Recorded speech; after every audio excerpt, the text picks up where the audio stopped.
Good morning எல்லாருக்கும். இந்த ஸ்டேஜுக்காக wait பண்ணியிருந்த நிறையா பேர்த்துல நானும் ஒருத்தி. இன்னைக்கு வந்து இந்த ஸ்டேஜில் நிற்கிறங்கிறது எனக்கு ரொம்ப சந்தோஷமா இருக்கு. நான் வந்து என் பேர் இந்துமதி. நான் திருப்பூர் டிஸ்ட்ரிக்ட்லேருந்து வந்திருக்கேன். நான் வந்து அக்ரிகல்ச்சர் வந்து டிஎன்ஏ கோயம்புத்தூரில் முடிச்சிருக்கேன்.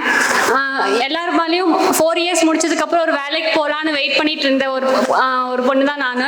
ஆனால் அது வந்து கிடைச்ச ஜாப்ஸ் எதுவுமே எனக்கு செட் ஆகலை. அப்புறம் பேங்கிங் படிக்கலான்னு யோசிச்சுட்டு இருந்தேன்.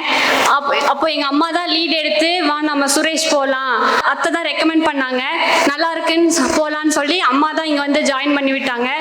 வரும்போது இந்த சைடு நாங்கள் வந்ததே இல்லை, ரொம்ப தூரமாக வந்துட்டே இருந்தோம். கடைசியில் கடலுக்குள்ளேயே கொண்டு போய் விடுற மாதிரி இருந்துச்சு. என்னம்மா இவ்வளோ தூரம் கூட்டிகிட்டு வரீங்களே அப்படின்னு சொல்லிட்டு ரொம்ப பயந்துட்டே தான் வந்தோம். ஆனால் ஒரு கான்ஃபிடென்ட்டோட சரி ஒரு ஜாப் போயே ஆகணும் அப்படின்னு நினச்சி தான் இங்கே வந்து ஜாயின் பண்ணேன்.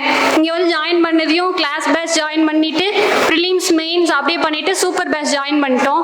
சூப்பர் பேட்ச்ல டெய்லியும் எப்போ போல கிளாஸ் வைப்பாங்க, ஃபுல் அட்டெண்டன்ஸ் இருக்கும், கரண்ட் அஃபேர்ஸ் டெய்லி படிக்க வைப்பாங்க.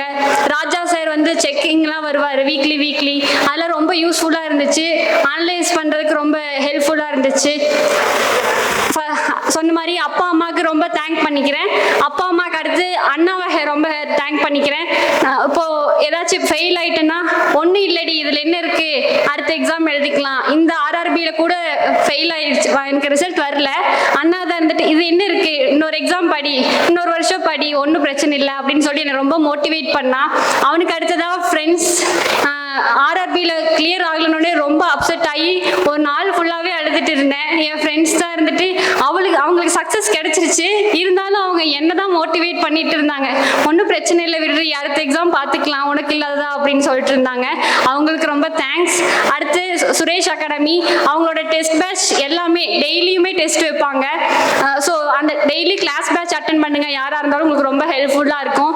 ஃபியூச்சர் ஆஸ்பிரன்ஸ்க்கு என்ன சொல்ல விரும்புகிறேன்னா எல்லாரும் சொல்கிற மாதிரி தான், யார் என்ன சொன்னாலும் கண்டுக்காதீங்க.